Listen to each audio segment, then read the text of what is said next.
In all our talk about DEI, I think we can do better about addressing stigma.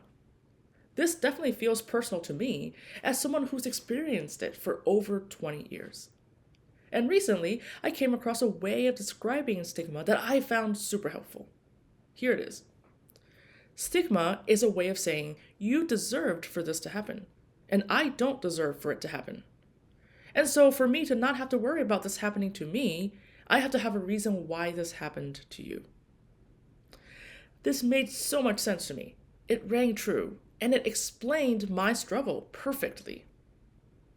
The big aha moment for me came when I realized stigma is more about the other person making the judgment.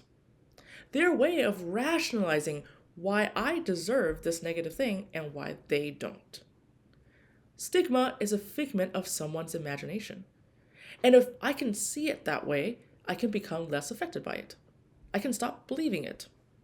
And I can stop doing it to other people too, to become a more inclusive leader. So I wonder, if you've experienced stigma, how this may help you too. My name is Tiffany Chang, and this is Conductor as CEO, where I'm curious about ideas to help us become better arts leaders. If these ideas resonate with you, please consider signing up in the link below to receive an email with each new blog post sent directly to your inbox. Thank you, and have a great day.